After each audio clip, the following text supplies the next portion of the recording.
ReleaseWire helps businesses connect with interested journalists and bloggers. Check out the link in the description to save 25% on your first press release. Admiral, radar shows that we have liberals approaching at 3 o'clock, and libertarians at 9 o'clock, and conservatives at 6 o'clock. They're coming from every angle, every viewpoint. Oh, it's Political Radar with your hosts, Rhonda and Elliot. Hey, all you political junkies. Welcome to Political Radar, the best 30 minutes of unscripted, uncensored political talk you will hear all day. Episode number 28. And we have the Chief of Police, Green Bay Police Department, Andrew Smith. Thank you so much for coming in. Great to be here. Thanks for having me. Yeah, thanks for coming. Okay, before we get into real stuff, I have a really quick question about what the difference is between a chief of police and a commissioner. And Max is not asking that question. Okay, so different cities are organized different ways. For instance, Commissioner Bratton is the head of the police department in New York, so he will be considered the commissioner. Out here, our police commission, and commissioners are a civilian body that oversees the police department. There's 5 of them. So they are civilians, and they kind of oversee. They get to select the chief of police. They get to make ultimate decisions on hiring of people, firing of people, that type of thing. So I'm the chief, and I am overseen by a civilian board of police commissioners.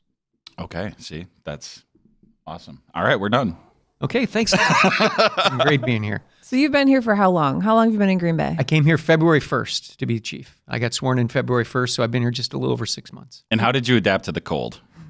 Well, I got half a winter under my belt, but I'm originally a Yooper from Iron Mountain, so I grew up in the Upper Peninsula, so I'm used to a little bit of cold winters, although 27 years in LA kind of thinned out my blood a little bit. I'm sure. So you were in LA for 27 years? Correct. I'm Los Angeles Police Department, 27 and a half years or so. Left there as a rank of commander, retired, and then about 8 hours later, I was sworn in here. So any notable things there that you think would be of interest to our community here? In Los Angeles? Yeah, anything that happened there. I mean, you mentioned the Rodney King thing. Since 88. So I came on in 88, so we had a bunch of different things. We had the Rodney King beating. We had the Rodney King riot, or the Los Angeles riots in 1993. 92 rather. We had the North Hollywood shootout, which people probably remember. We had the O.J. Simpson trial. We had the funeral for Michael Jackson and his untimely death, things like that. There's always seems like there's something happening in Los Angeles. We had big earthquake, series of fires throughout the years. There's always something interesting happening in a big city that size. So how does that compare to here? I mean, obviously there's a size difference, but right. In terms of like the the culture, the feel, how are things different there from here? You know, I tell folks, and I tell my cops I work with, there's crooks everywhere. It's just a matter of scale when it comes to the crooks that you have in your community. And the scale here is much, much smaller than it is over there. But I think people are a little bit different in the Midwest. I think people are, I certainly, they used to tease me. They say, oh, you're just Midwest nice. That's how you are. That's how you guys are from back there. And they have that term out in California called Midwest nice. But it's really true. When you come here and you run into people and you're in the grocery store, and my first week, people didn't know who I was, but they were saying hi to you as you walk in the grocery store. I'm thinking, how do I know this person? Right. When in fact, you've never seen them, but that's just how people are. The clerk at the quick trip, just starts up a conversation. People are different here in the Midwest. They really are. Yeah. So why did you come here? Did you just want to get back to the Midwest? A little bit of that. I'd been in Los Angeles with the police department for 27 years. I could see that my career was in its tail end over there. I really didn't think I wanted to be chief of police there. I thought being a chief of police would be a great job. I wanted to raise my kids. I have a 3-year-old and a 5-year-old. I wanted to raise my kids in a place that would be a good place to raise your kids. And I think Green Bay is it. And then one day I was looking at police jobs, and I mentioned to my mom once upon a time, and she called me and she said, hey, the chief of Green Bay just resigned. He's retired.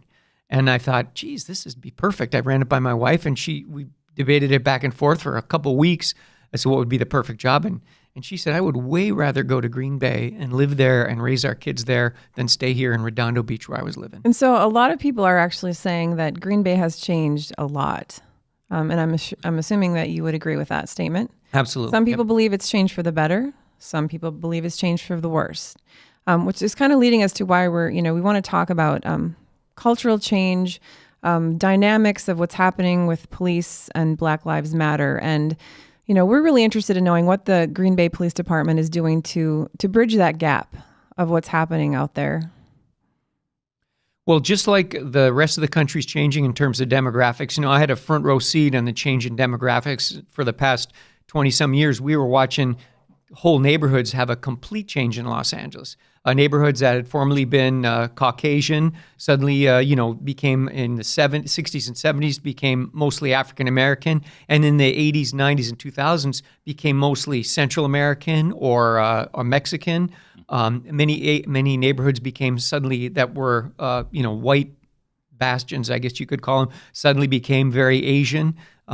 Because people seem to want to live around people that are like themselves. So all of a sudden, in different neighborhoods, we'd have out pockets of, say, Koreans in Koreatown in Los Angeles suddenly grew to this huge Korean American section. And it's the largest now accumulation of Korean people outside of Korea than anywhere.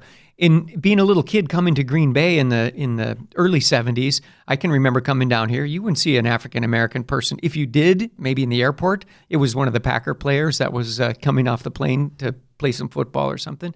So I think Green Bay has changed. And honestly, I think diversity makes us all a little bit better. Certainly the Green Bay Police Department has changed. About 7 years ago, we hired our first African-American officer.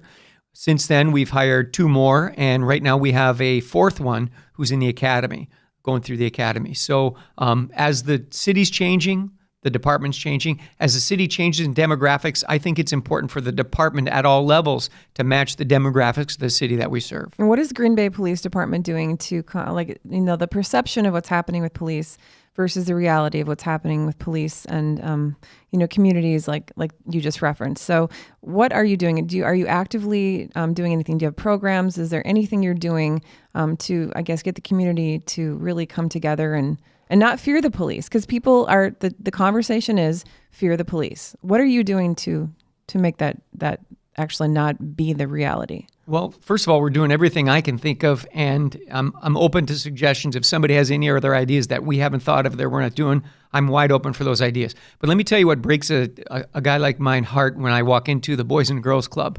And a little 6-year-old boy, as soon as I walk in the door, the first thing he looks at me, he goes, "Hands up, don't shoot."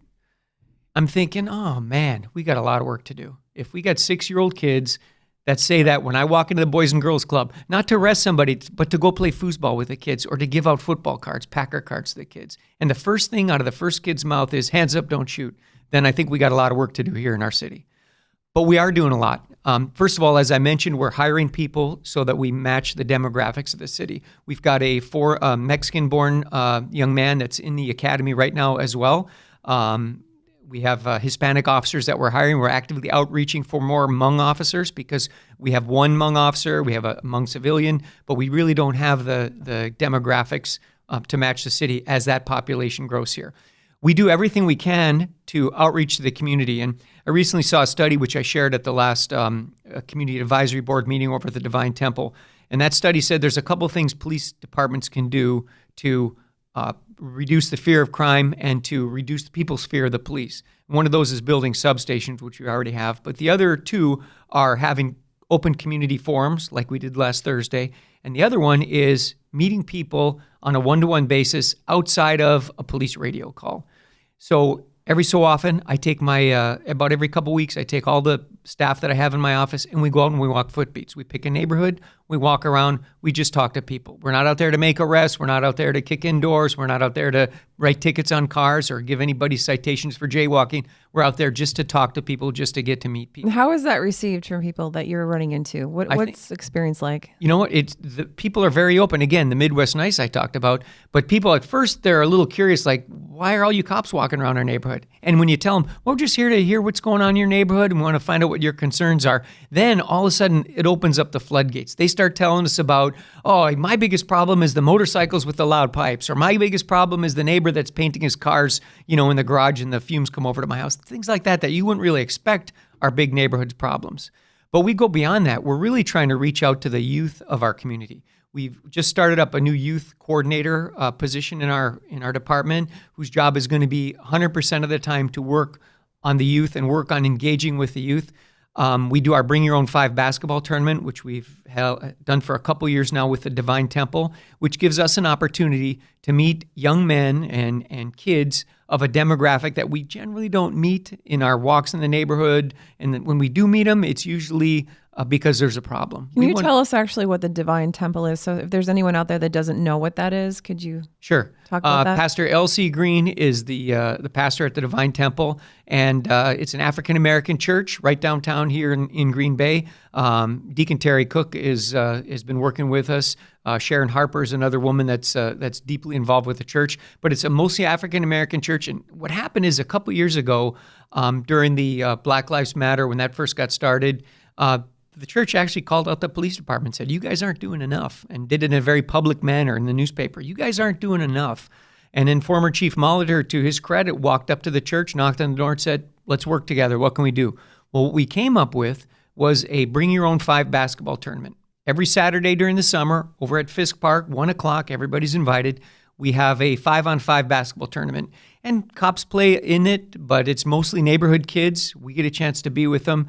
2 weeks ago, we hosted a barbecue. We got the Optimist Club, the Thursday morning Optimist Club, donated enough money so we could barbecue hamburgers, hot dogs, corn on the cob, things of that nature. And it's just a way for us to bridge that gap between the community, especially the young African-American community, and the police department. We have a Bring Your Own 5, but we also have a Badges for Baseball, which we do with the Boys and Girls Club. We try and reach out to the youngsters there, and we have cops that like playing ball and can go there on their own time and teach these kids how to play baseball, give them some skills. Anything that we can do. We have these monthly meetings, Community Advisory Board, where we get together with folks from all different demographics and all different concerns, and we talk about what are the problems in the community. What do the police need to be working on? What do you guys see as the problems in the community? We also work with Casa Alba Melanie to do outreach with the Hispanic community. They've got a whole different set of concerns. Driver's licenses. They can't get driver's licenses. They want to be able to get driver's licenses even though they're undocumented, which, by the way, I support. I want people that are undocumented to have a driver's license because they're going to drive anyway. I want them to be licensed. I want them to be tested. I want their vision tested. I want to know that they know the rules of the road, and I want them to have insurance. And I think that would solve a lot of our problems. So you're referencing that you're doing quite a bit in the community. So the people that were actually at the police station a few weeks ago protesting, do you feel that they're not getting the message, or do you feel that it's just reactionary to what has happened around the country? Like, what do you think that was all about? Yeah, I don't think they realize all the things that we're doing. I think they have some legitimate concerns that they wanted to have aired. And that's why I came in on both nights that we had the protest, because I wanted to hear what they had to say. And I think the conversation that we had that day was eye-opening for me and maybe a little eye-opening for them. I don't think they knew that we'd been doing the basketball tournaments for a couple years now. I don't think they knew about the advisory board meetings that we've been having every month with the community, the African-American, Hispanic, Hmong communities here in Green Bay. So I think it was a good opportunity for us to, maybe extend a hand and say, look, let's work together. We want to partner with you. Now, we had a couple of folks from the protest actually signed up for our Citizen Police Academy. So we're looking forward to having them in our Citizen Police Academy, learning more about the police department and what we do and why we do the things we do. So you're really, truly trying to have some sort of collaboration with the community. We really are, and honestly, if there's a meeting that I'm missing, or if there's an opportunity that I'm missing as a chief, or my guys are missing, I'd love to hear about it because we're trying. I really think we are to bridge that gap and to take down some of those barriers and maybe mend some of the fences that have legitimately caused problems between police and the community. It would be great to actually have some of the city representatives, our alder people, whatever. How are we referring to that now? They are the liaison to the constituency that is there to you. So wouldn't it be nice to have them setting up something as well, working with you? Are you experiencing that at all? Are you seeing that happening? As a matter of fact, I gotta throw my hat off to Alderman Randy Scannell. He is at just about every Bring Your Own 5 tournament, keeping score with us. He's at all the Divine Temple meetings that we have. I can't shake this guy. He's everywhere. Yeah, but that shirt though. Well, it is the shirt. Yeah. Or the jacket Or The jacket is never, fine. that he never washes. He's awesome. But I got to tell you, talk about an engaged fella. He is out there at everything. I start thinking, we joke about stalking each other. I'm out at community events last night for the Take Back the Night with the police department and whatnot, the national night out, and there he is.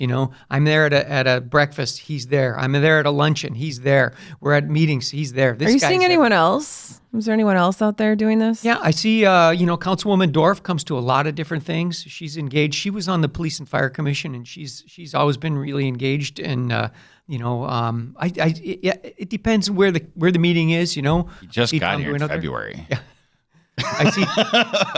I see Tom Duane out there at some of our functions. So, some of these folks really are engaged and working with the community. Behind the scenes, I see a lot of them doing stuff behind the scenes that doesn't get noticed. They don't come to the meeting, but behind the scenes, they're calling me saying, hey, we need to work on this, or hey, I got to complain about that. I get texts and calls every day. So there's a lot of proactive things. I'm curious about what the process is. Any numbers you could share about the bottom. There's in any organization, you have 100 people. There's going to be 10 superstars, 50 that are awesome, some that need work, and some that have to go. So can you talk to that at all? I mean, as far as our police officers, you're new, so maybe you didn't have to deal with that too much yet. Right. So you kind of have a clean slate. Right. There are some we had an incident last year or maybe the year before already where the guy didn't technically break any rules, but there's probably a better way to handle some of these things. How about we invest in the great officers and maybe show the door to some of the ones that maybe aren't so great. I don't know how that works. Okay, just a quick snapshot. Since I've been here, we've had to let go 3 employees for different reasons and for different things. So, as far as holding people accountable, I'm not shy about telling the officers that they'll be held accountable for their actions on every call. The good news is in Green Bay, the cops we have here are really, really pretty good. And sometimes they make mistakes. I tell them at the beginning, I understand they're going to make mistakes. They're going to be held accountable for those mistakes, whether it's pulling a guy aside and saying, hey, you could have done this better and this would have been better way to do it. Or we need to document it because we don't want it to happen again. And if it happens again, some bad things are going to happen to you. Or, you know what, you're not going to be a police officer here anymore, or you're not going to be an employee here anymore. And the door's there. You can either resign or you'll be fired. So do you feel like the threshold for that has changed in the last 30 years? Oh my gosh, absolutely. The behavior that I saw in Los Angeles in 1980s, before the Rodney King incident, before the videotaped business, I was, as coming from a little town of Iron Mountain, I was shocked to see some of the way that people treated people and the way that people talked to people out there. And I was the butt of jokes because someone would come in, hey, my car got stolen. Oh, I'm really sorry. Let me help you fill out the paperwork and whatnot. And people would say, hey, Smith, why do you talk to people like that? These aren't your friends. These aren't your neighbors. We don't talk to people like that around here. Well, I thought, geez, the cops in Iron Mountain talk to people like that. That's kind of how you're supposed to talk to people, isn't it? But there was such an us versus them mentality in the 80s, such an us versus them mentality, I think, in all of law enforcement, in the 70s, 80s, maybe even into the 90s, that we had to change. The riot was a big wake-up call for us in LA that we had to change. But I think even in Green Bay here, we hire guys from inside. The guy we hired, the new guy who's born in Mexico, he was working at Preble as a security officer over at Preble High School for years. Went over there and talked to the principal. Oh, we love this guy. He's great with the kids. He's great with the staff. He's going to be I'm really looking forward to having him on the job as an employee. So there's a dialogue out there right now that actually is they're discussing the body camera, to have one or not. What do you think about that? The pros and cons of having a body camera. It's a very expensive thing to outfit the police department with, but do you feel that it would actually be a worthy investment? What are your thoughts on body cameras? I think it would be a worthy investment. I think it's a big investment, though, and even though it's a big bite at the beginning, to outfit our department with body cameras for all the patrol officers and the folks that work the field costs about $1.2 million. And that gives you a body camera. That's a 5-year program. It gives you an upgrade halfway through, so you get new cameras halfway through, and it covers your storage, your evidence storage for the first 5 years. But here's the rub. Anything on that video is discoverable. And we have people in the community now who file discovery requests every day. So I have to have people assigned to handle those discovery requests.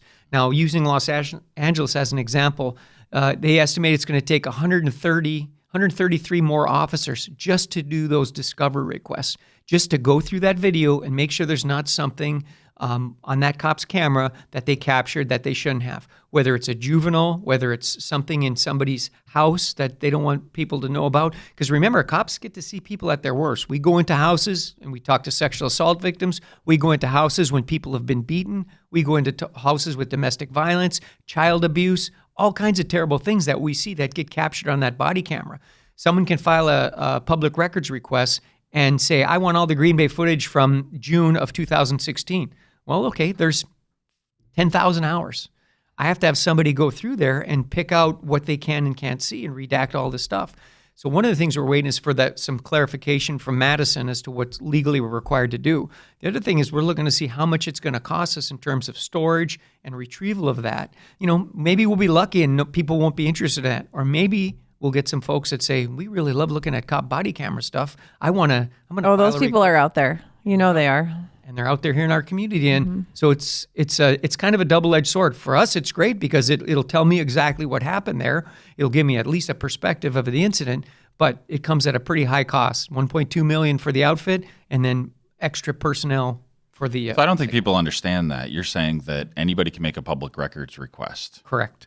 So some jerk like this one, they can be like, hey, I want all the footage for yesterday.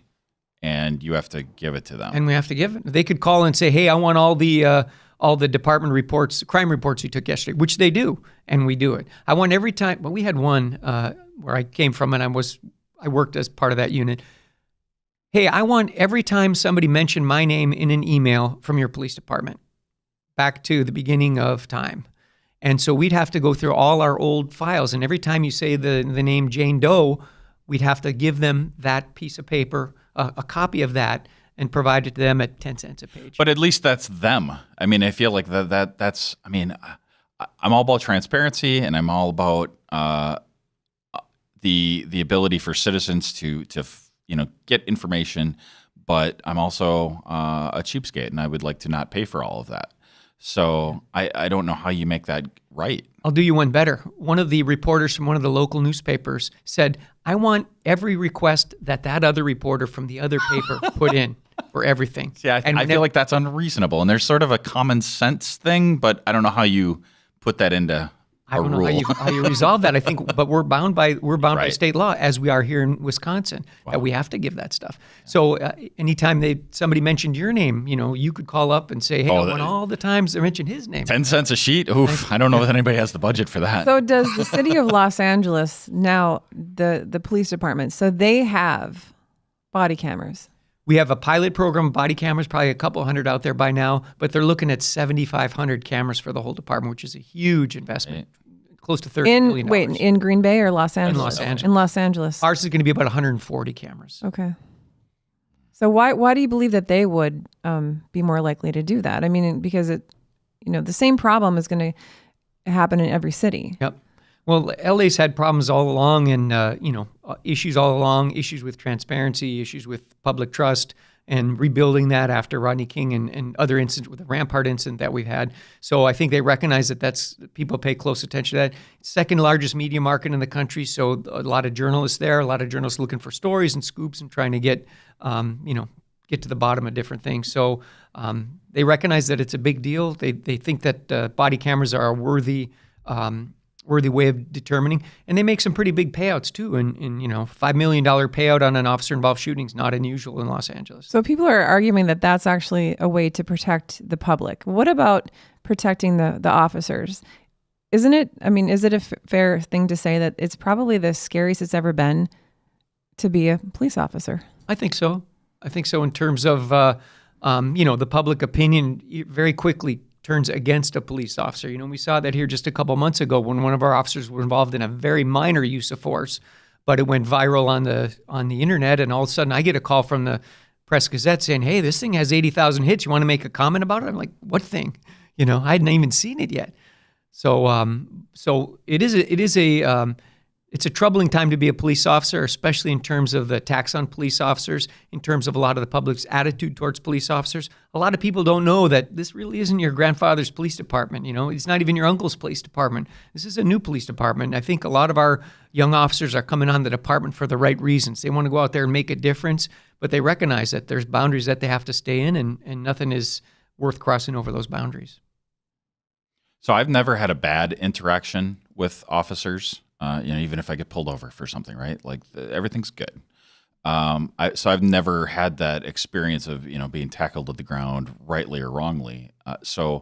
How do things get to that point? Like I don't even know how I see the videos, and I don't know how you are able to. I don't know. I mean, can you just talk to that from an officer standpoint? I don't even know what I'm trying to ask. Well, what I tell my friends when I get pulled over, I am the nicest person that this cop's going to pull over today.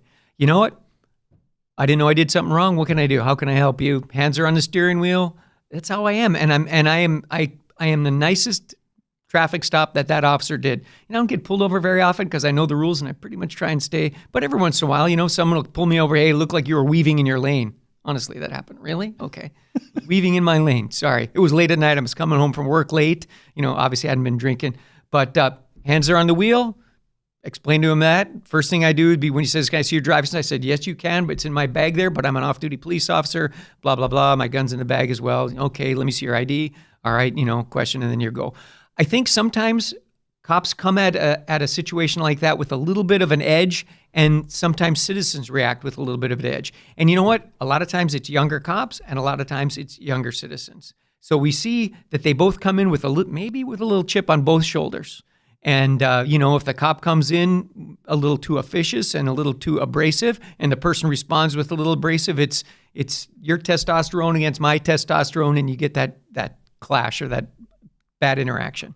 So, I know this goes to budget too, but can you pair those younger officers with more experienced officers so some of those things don't happen? We try from the beginning. I read through reports every day, background reports of people that want to be cops in Green Bay, and the majority of them, I say no. And we look at them because if they've demonstrated racial bias, if they demonstrated dishonesty, if they've demonstrated lying to the police, if they've demonstrated a history of fighting. We had a woman we rejected because she kept getting in bar fights. Well,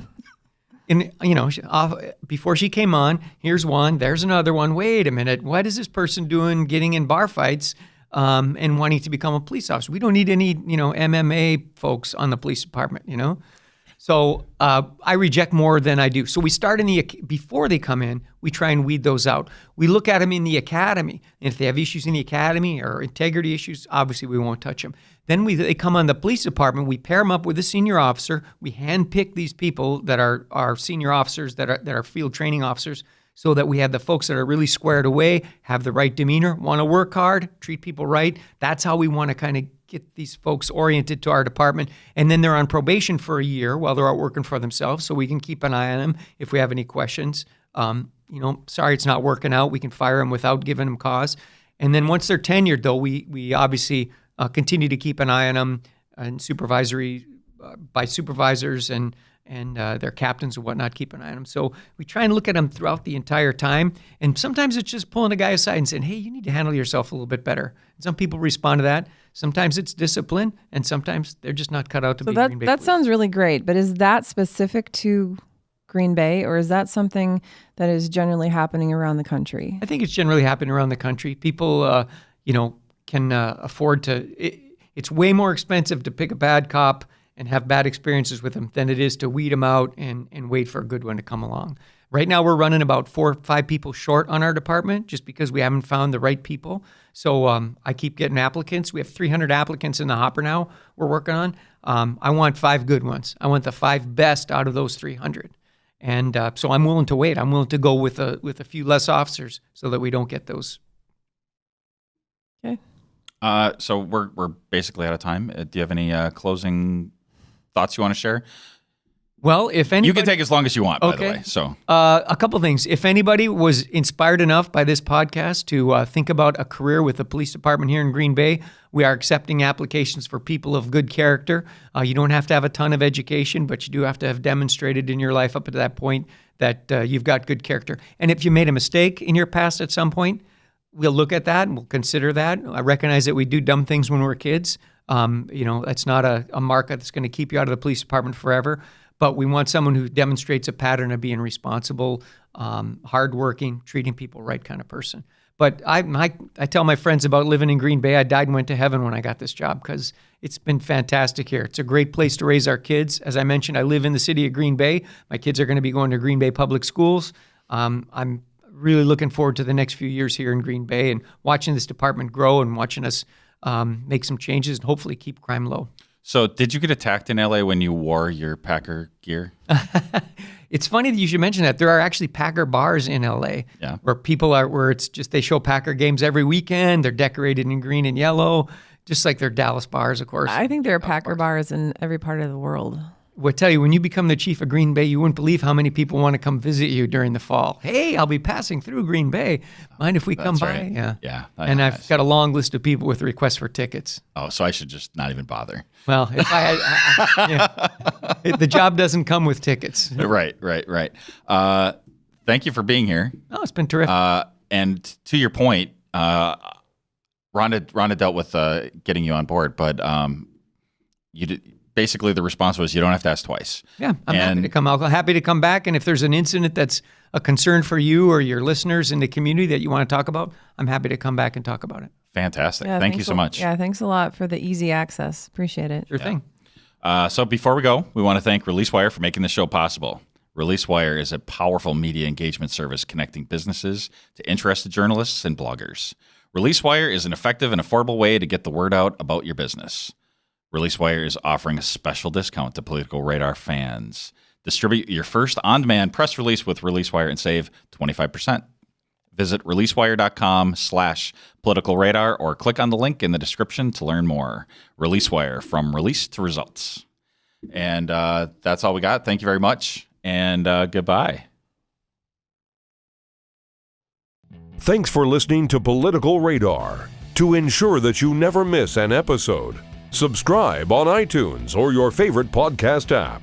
To stay up to date, visit politicalradar.com or connect with us on Facebook or Twitter.